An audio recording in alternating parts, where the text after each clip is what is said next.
Ladies and gentlemen, welcome to a realm where reality intertwines with the inexplicable, where the boundaries of reason dissolve into the shadows of uncertainty. Welcome to the political twilight zone. I am your guide through this enigmatic labyrinth, where politics and power take on life of their own. In this dimension, the threads of truth weave a tapestry of intrigue, challenging our perception of the world we thought we knew. In this world, nothing is as it seems, and the truth lies buried beneath layers of deceit. Prepare to venture where reason meets the unexplained, and where the unexplained might just be the ultimate truth. Hello, everybody. Thanks for sticking with me here on another week. Rick Wagner getting it right here on KNZZ, KGLN, the Internet, and a few other places. Appreciate you joining me. Hope you had a good 4th of July. I did. It was pretty good, I have to say. Hot, but good. So, this week, I wanted to kind of bounce into some things that I found, a lot of which are questions that people ask me, either when I'm out wandering around, or that email to me, which, by the way, I forget to give this email out all the time. Rick Wagner, one long word, at mail.com. I don't answer much of it because I just can't, but I do read all of it. So, I do find it pretty interesting. The first thing I find interesting, like I've said this before, and I get this same kind of response in my own head when I'm talking to people, is that folks out here in the real world are a lot smarter and thoughtful than people under the various Capitol domes across the United States and in Washington would give them credit for. And they're more interested and concerned about things than some of these characters think. They also understand that local problems lots of times are affected by national interests. And sometimes those effects are hard to anticipate. So you kind of have to sort through them sometimes and see what's happened. And since we really have the idea of consequences pretty much doesn't exist in government in terms of success or failure, you have to sort it out yourself if you're going to be someone who has keeping track, rather, of what's going on in the world and trying to, at some point, when you have an opportunity, say, hey, this guy knows what he's doing, this guy doesn't know what he's doing, this guy probably needs to see some kind of medicinal help, perhaps, some sort of short stay someplace in a locked kind of confines. But anyway, because we see projects, and now this is what I was talking to somebody about. How many projects do you see initiated, not just nationally, but locally? We're going to do this. We're going to build that. We're going to do this program, that program. And then, what do you hear about them? Most of the time, that's pretty much it. The beginning always gets trumpeted, but what's going on, and especially how it's going, seems to just not have any importance, which is a strange thing when you think about how could you run a business. I don't necessarily mean a regular business like on Main Street, but like even a farm or a ranch or, a fencing business, something like this, if you didn't have any feedback about how things you were doing went. How did it turn out? We tried this. Don't know. Who in the world thinks that you can get by with that? Well, in government, apparently. I was thinking of all the projects locally that I've seen pop up over the last year and a half. And then, longer than that, actually, because a couple of them from 2 years ago. And I think, what have I heard about their success or failure? And that question itself has a little bit of a edge to it, because what's the metrics that are used? You ever notice when a project gets started out in government, they don't say, we anticipate this will result in a 30% reduction in, whatever the case may be, or a 50% increase in whatever the case may be. They don't really set those out, because they also know, if you've been in government very long, that probably no one's going to check up on it anyway. And if by some odd chance someone does, you don't want to give them any ammunition to say, hey, you said this was going to happen, it didn't happen. So you get very round ideas from these folks about oh, this will benefit the community by making, and okay. First, I'm not sure that's true. I'd like to know if it actually happens. And secondly is, how do you measure that? And do we all agree that that measurement you're using is actually something that reflects what we all would like to know? None of that seems to come up. Each time I see local politics go through, and usually people running for office will pick 1 or 2 or 3 projects that are controversial and talk about them. And if they're smart, they'll talk about their failures and how nobody did anything about it, etc. But then if you follow them, most of the time, not all of the time, some people are different this way, but most of the time, these folks, if they win an election, will end up in the position where they start doing the exact same thing. Coming up with projects, ideas to do something, and then just kind of drifting away at the end there about did that work or not. It's important for citizens, I know that's an old concept, residents, I guess, is what we have now, right? Does citizenship mean anything? It's starting to again, but boy, it sure got beat down. Anyway, the citizens kind of have to check up on this themselves. This is kind of, this is something you don't feel like you have to do, but you really do in a democracy or a constitutional republic like ours, or anything where the citizenry is involved in the government. Remember the Constitution, we the people. That doesn't mean that once we set this thing up, we just go about our business and never check in on it. Yeah, that's what happens, especially things become so complex and expensive that it takes a little time to figure out what exactly does that mean. Most of us have jobs, lives, actual concerns in everyday life that don't leave any time for that. But we have to take a little time for that periodically, and people listening to the radio program, I know, do, because that's how we listen to talk radio, is to just kind of spur some thoughts. Not necessarily agree with everything all the time, but spur some thinking and give you some ideas. So they're a little more tuned in. And of course, it's not easy, because the nature of government is not to give you any information. I've tried this a few times. If you try and get some information about the success or failure of a project, and try and kind of hone in on it, the first thing you get is a question about what do you want it for? Well, I think it's public money and I'd like to know what happened. Do I have to have a specific reason for it? I mean, do I have to justify something? No, you don't.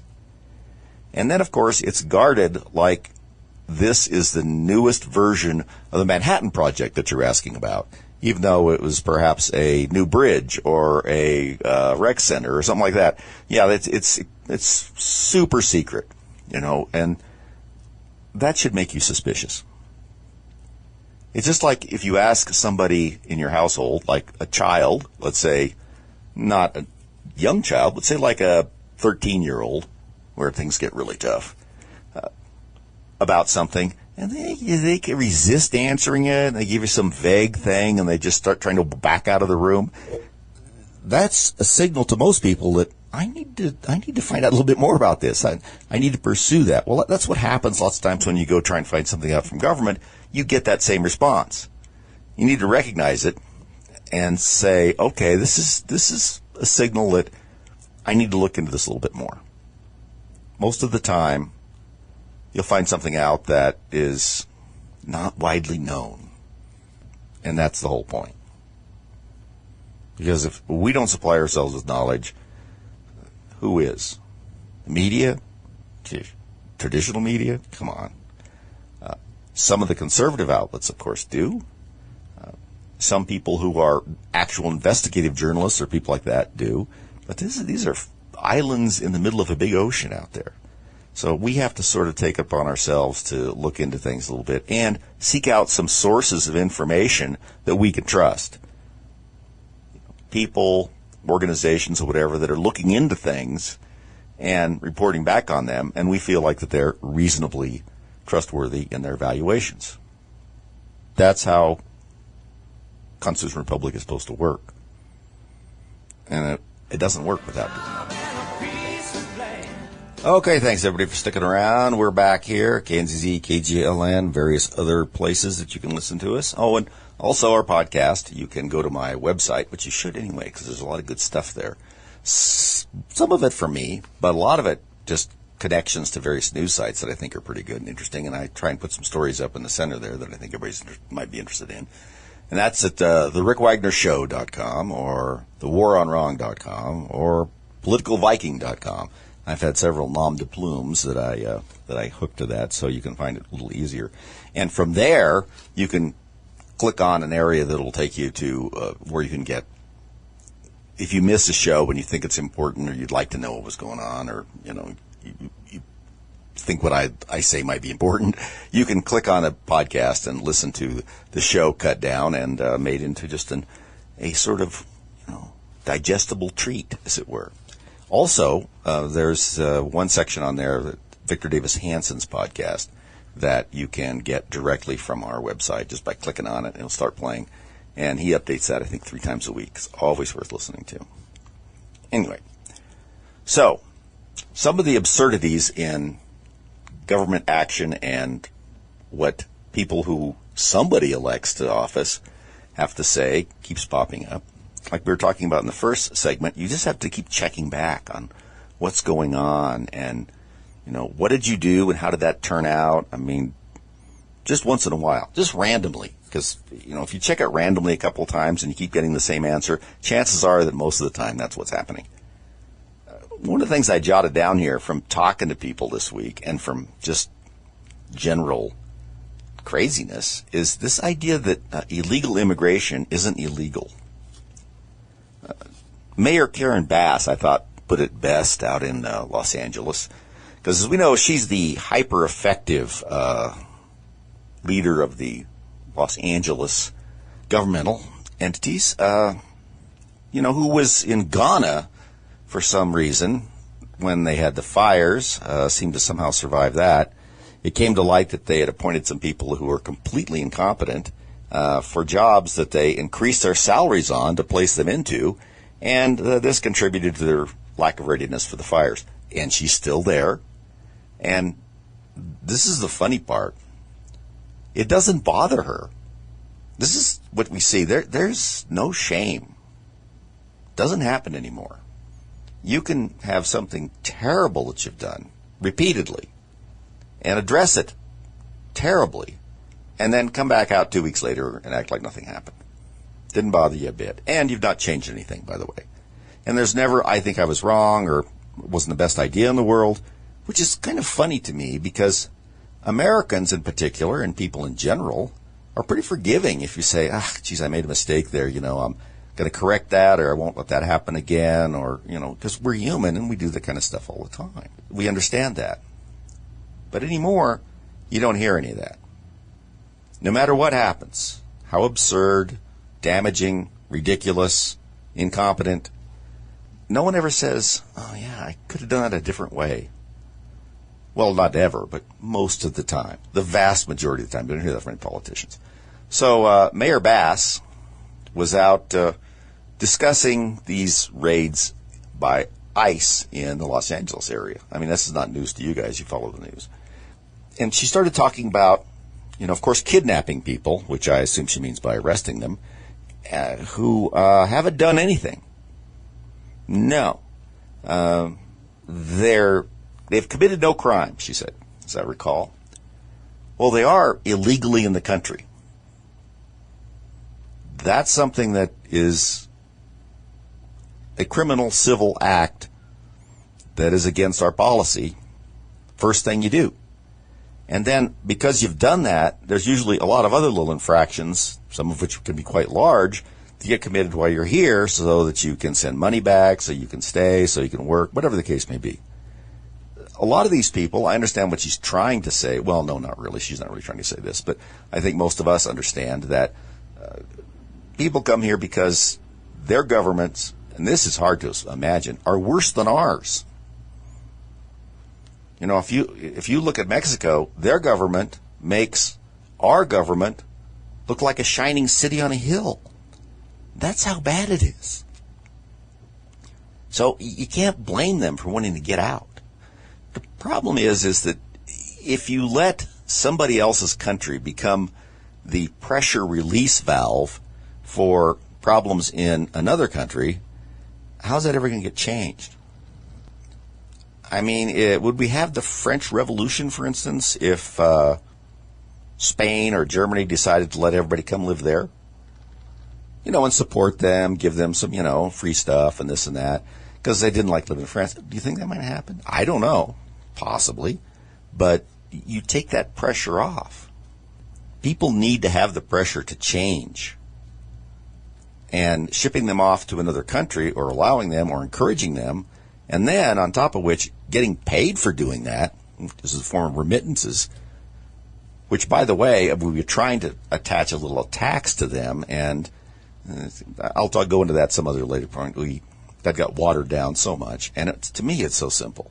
If you want to really have something that helps pay for illegal immigration, look at remittances that are sent back to some of these other countries from people here, and see if they are citizens sending money out of the country. If they're not, then maybe we should look into that, or maybe we should charge them a little bit of a tax. I mean, we want to tax everything else. Why is that so controversial? I mean, some people say you shouldn't even be allowed to do that. If you're not legally in an area, you shouldn't be able to funnel money out of it to someone else. If you do it big enough, then you get charged with some sort of money laundering scheme, especially if you're Republican. But this is, even though it's on a smaller scale, it's like nobody seems to care. And illegal immigration, if you listen to some of the politicians from the left, is really, it's at worst, it's sort of like jaywalking, maybe failure to wear your seatbelt, something like that. It's just really, it's not a big deal, and nothing should happen. Well, if nothing happens, then no one will do it. Or in this case, no one will stop doing it. So, what's going to happen with this? Well, I think we'll see what's going to happen. It's become a flashpoint, as they like to say, in some of these areas, sanctuary cities and so forth, because the Trump administration is going in there and trying to get what they know to be a lot of illegals and a lot of people who are bad people who are in some of these big cities using the largesse of the city to commit criminal acts, hide from their criminal acts in other countries, etc. Now, I'm not 100% sure that going in there right now is what I would do. No one asked me, but I think about it. It seems to me that if we just sort of start working the edges out there in other parts of the country, and these guys in, say, Los Angeles, San Francisco, New York to some extent now, get even worse probably, Chicago that has really one of the stupidest people in charge. It's not easy to really delineate that, but certainly one of the top three as the mayor. Just kind of leave those alone, and just sort of by taking enforcement action around these areas, you're going to start moving people into the sanctuary cities. People are going to disperse from where there's enforcement to where there isn't enforcement. And I always was kind of the opinion that at some point you should get what you ask for and get it pretty hard. And that would accomplish that. And see how long the residents out there would put up with that. Because really, it's their job to take care of their own system, to comply with federal law to some extent. Otherwise, they should not be part of the union. And, of course, a lot of them think that they shouldn't be. They should only be part of the union, and for some reason, if they get benefits. If they don't, then they should, ignore it. But I thought that would be a little better way to do it. Just keep people heading to the sanctuary cities. Just take enforcement action a lot of other places where they're necessary, and it will herd people, especially people that are pretty sure they're going to get deported many of whom maybe have wanted for some crimes or you name it, they're going to head to these sanctuary cities, and at some point you'd like to think that the tide would turn. Now, most of us, especially if you have visited some of these places recently, have a hard time imagining how it got to this point without the, quote, tide turning. That's going to be a really interesting area of inquiry someday. How did things get so bad in a constitutional republic that has a democratic voting system, small d, where people vote these people in who are supposed to be in charge of this, and it gets so terrible, but they continue to vote them in? Someday we're going to have some sort of study done.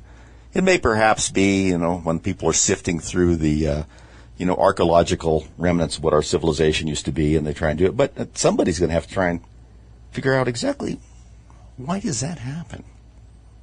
I'd like to know. Okay, folks, thanks a lot for joining us here again on the sort of the third and final segment of the show today. I have a lot of notes in front of me here that I made. As I mentioned in the first segment, I was trying to go through some things that people were talking about and questions people were asking, and just sort of, so I pestered people that I know and asked them what they were thinking about, and some of this I came up with. And some of it I was just interested in, and others people have written in to me about or discussed with me. So I wrote some of them down. I should do this more often, really. One of them that I thought was interesting that a couple of people said, and I think this kind of has been flying under the radar a little bit, is what's going on with Russia and Ukraine the last 3 weeks. We hear just a little bit about it, but it's gotten a lot worse over there for the Ukrainians. Russia has been blowing them up quite a bit.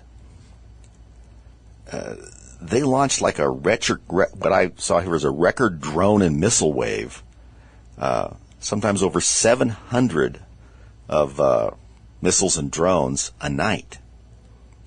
And what they're trying to do is just sort of overwhelm the air defense system that the Ukrainians have.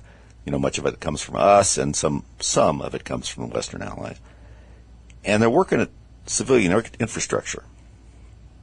Now, a lot of people will say, they're attacking civilians. I'd like to find a war that civilians didn't come out in the sort of the crappy end of everything, because destroying the enemy's will to fight is part of warfare, an ugly part of warfare. So, they're going to try and erode morale, disrupt what's going on, and undermine sport. People just get tired of it, and maybe, they'll give in and say, well, just give half the country to Vladimir. Also, it affects the ability of the country to mobilize things, right? Actually, some of the things that they've hit are draft facilities where they've been trying to bring in new people to get into the military, which is really a problem over there because they're really running out of people. And they're starting to, attack them from Russia just to make it even more inconvenient. And what the people I talked to were saying, how is this happening? I thought we were trying to have some sort of peace initiative, right? Well, when I went back and looked at the arc of this thing, it looked as though when we were first talking about peace negotiations and the Russians were sort of, maybe we could do something, I don't know. They ramped up some of their attacks, and it was kind of obvious that what they were doing was trying to put themselves in the best position, right, before they go to peace talks, the strongest position. And then I think they started having a real effect, and they started changing their tactics a little bit, and those became more effective. They decided, I think we're going to win this thing, or whatever the case may be, although I'm not 100% sure what their idea of victory is. I mean, obviously, just taking over the whole country and would probably be an idea, but if there's something short of that, I'm not sure what it might be. So they've just ignored all these peace agreements. And President Trump has tried everything he can. Now he's been talking with Putin, who's going to say whatever he feels like. And, we're interested in peace, and we'll let you know how that goes in about 3 or 4 months, and we'll see where our troops are at. This is no way to have peace, right? And the Russians, even if they don't want the whole country, would like a significant part of it, and a lot of it that has to do with transportation and access to trade routes, stuff like that. And taking too many of these is going to be, even if you wanted to, pretty harmful to the Ukrainian situation. So you understand there's a lot more going on to it. About late in last year, all of a sudden the Soviets, I keep saying that, the Russians decided that this drone stuff was really working against them. So they started working on it. And between, I'm looking at some estimates here, between late in 2024, where they were having maybe 200 launches of drone attacks, 200 drones being attacked a week. In March, we showed 1,000 per week. That's a pretty good increase. And now churning out these missiles and kamikaze drones really much more effectively and efficiently, and they're having an effect, a very deleterious effect in Ukraine. And they've changed their defense posture, how they create this stuff, from big, lumbering defense firms, which, look, Russia's famous for this. When it was the Soviet Union and when it was Russia before and this and that, they like big, lumbering, inefficient things, right? One big department store, two big people that make all of the guns, right? And they get unwieldy, big, become political toys of the wealthy, and are even more ineffective than what most countries do. Sometimes laughably ineffective in what they do because of the corruption and just sometimes the political nonsense that goes into it. We may remember that they had political commissars with some of their troops during the early days of the Soviet Union when they were fighting, to make sure that nobody who was in the fighting line was out of line with the political correctness of the movement. Well, even the Russians realized that was a bad idea, because these people weren't exactly tacticians, and their interpretation of what fell in line with Marxist, Stalinist, Leninist sort of thinking varied from person to person. So it became so ineffective that they even stopped doing that. I mean, of course, people still reported on each other, and they, had sort of a secret police presence, but nevertheless, it wasn't quite like they had somebody attached to the units all the time, because it was just slowing them down. So they've been turning recently from this big, lumbering way they do things to actually civilian sector stuff, a little more like the West does. Companies that are smaller, in some instances, that are churning these things out, a little more agile. Some of them have even more technology because they're developing it all the time. And this has helped them upgrade their performance from their munitions. I mean, Ukraine was doing this first. I mean, this is one of the things that the Ukraine should be credited with, is they really started figuring out how to make equipment, munitions-type equipment, surveillance equipment, and so forth, out of things that were not real expensive, and they could make a lot of them. And that was very effective. And the Russians have figured that out and started doing it themselves. So this has not been good for the Ukrainians. And of course, the Russians have a tolerance for loss that people in the West don't. Loss of life, loss of things. They're perfectly willing, if you go back and look at historical examples of how the military operates, just to throw everything at the other side. And if people get blown up or this or that, their tolerance for that is much higher than we have in the West. They think that gives them an advantage. The Russians have always fought this way, and so the tolerance for this with the population is more pronounced than what it would be, say, in the United States. The United States is very much the opposite. We haven't really had any major confrontation since World II, well, somewhat in Korea and Vietnam, but any, like massive ground war stuff or anything where we really were losing lots of people every week, The Russians remember that because pretty much their whole history of military intervention has been about losing lots of people, lots of equipment to gain a little bit. You can see they tried that in Afghanistan for a really long time, and it eventually became to one of the points that they just kind of gave up.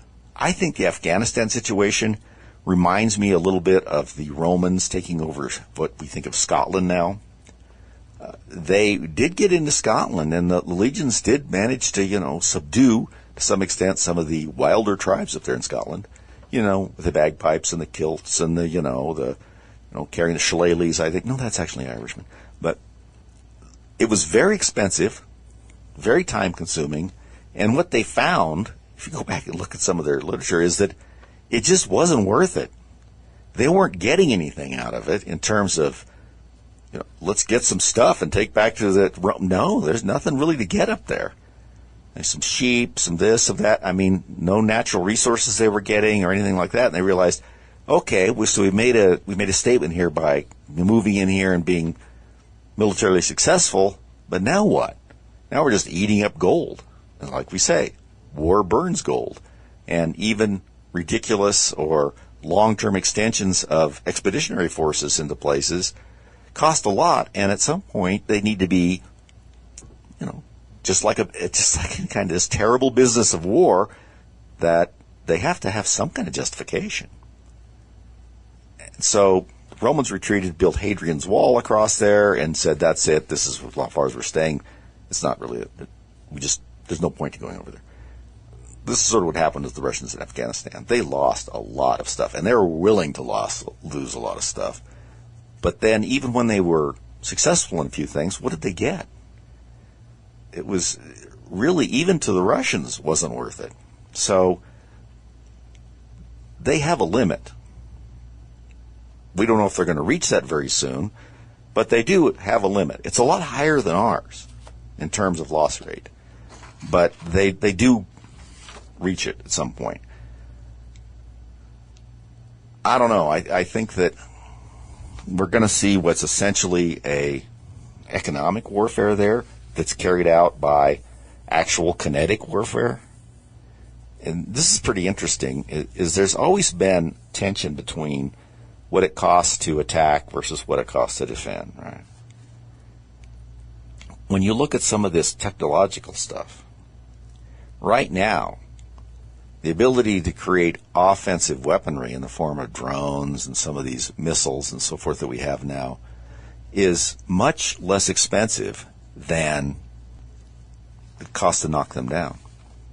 Now, if you think about it, that kind of makes some sense. It's a lot harder to knock something out of the air than it is to fire it into the air. And some of this stuff is moving very fast. Now, we've talked about that before. Some of this hyper stuff is going to be really difficult to knock out.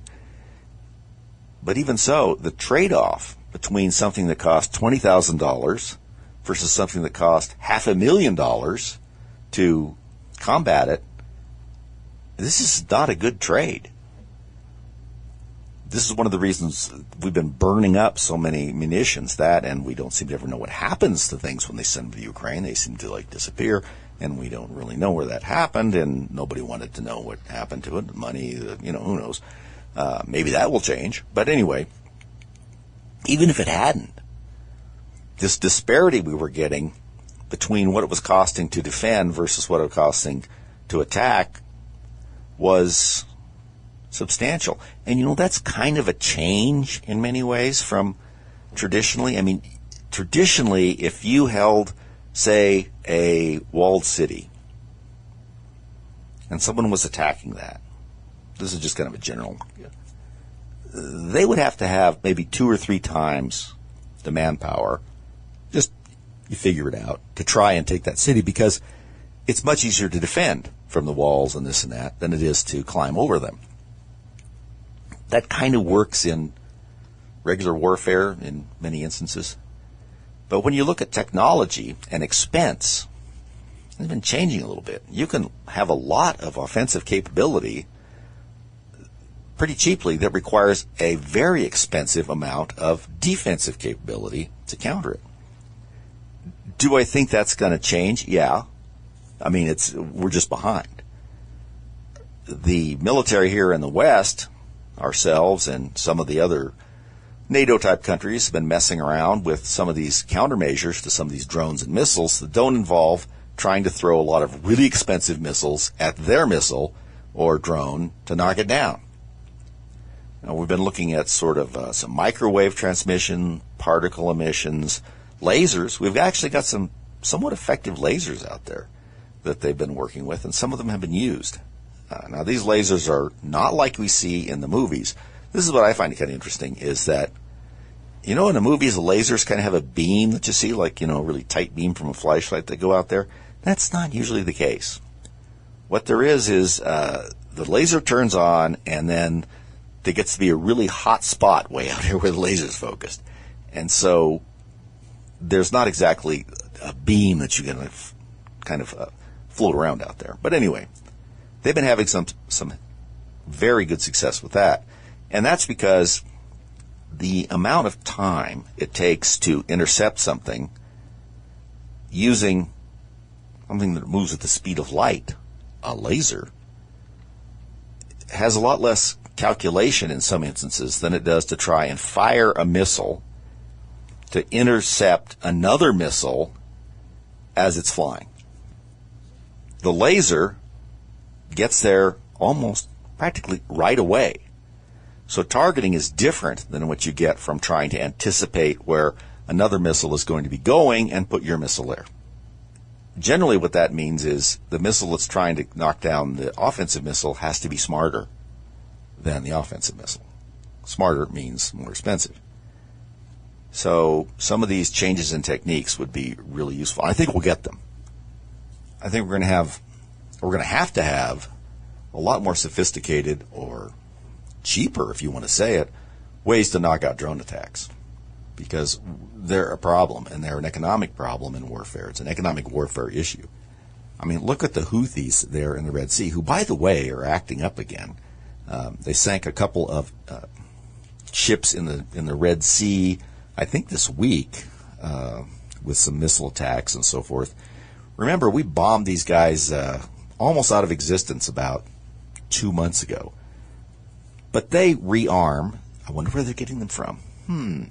Iran, perhaps? Anyway, and they're pretty mobile along the coastline there. And as we've said before, the Red Sea, particularly the Suez Canal, is a little bit like what you used to see in those shooting galleries, where, like there's a line of metal ducks going by in a line, you just shoot at them.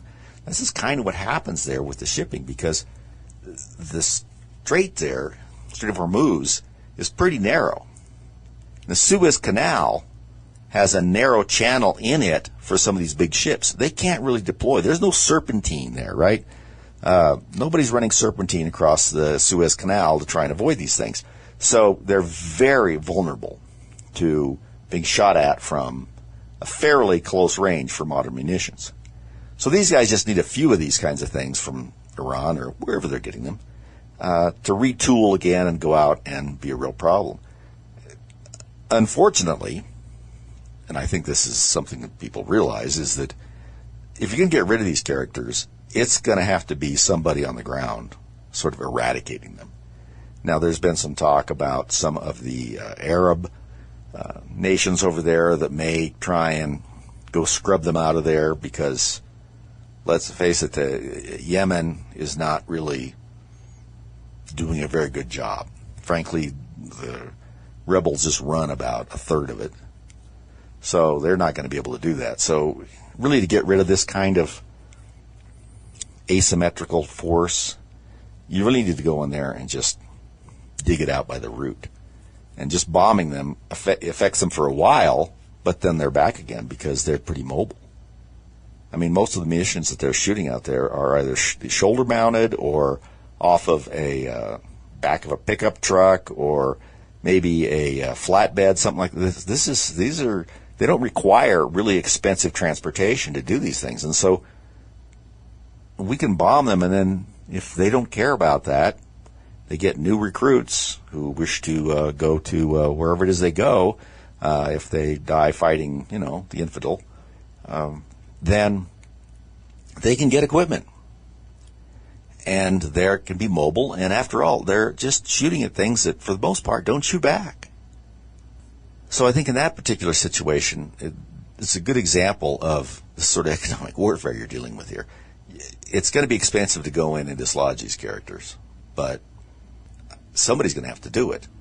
I hope it's not us, but eventually I think there's going to be enough problem with shipping in there to where some of the people in the area may try and do this, because Suez Canal is way too important to shipping and to these countries in the area for trade. Egypt tries to claim part of the Suez there and so forth, but it's a pretty important part for trade. It's a huge thing for the rest of the world too.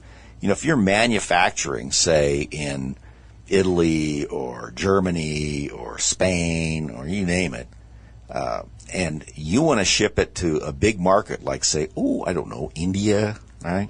China, it is so much shorter to go through the Suez Canal, Red Sea, Strait of Hormuz, and then kind of cruise around out at the other end of the Indian subcontinent, as opposed to, let's say, going out of the Mediterranean through the Straits of Gibraltar, or the Pillars of Hercules, I like to think of them, sort of the old way, and then around Africa to get back to where the Suez Canal would have put you had you started out, 3 weeks before. So how long this could be tolerated, I don't know. You know, the Panama Canal, which is pretty important, although many people know that some of the larger container ships and so forth won't go through the Panama Canal. So there's a fair amount of shipping that has to go around South America because they can't, the locks aren't big enough. China, because they're so helpful, they love to help. They're helpful guys.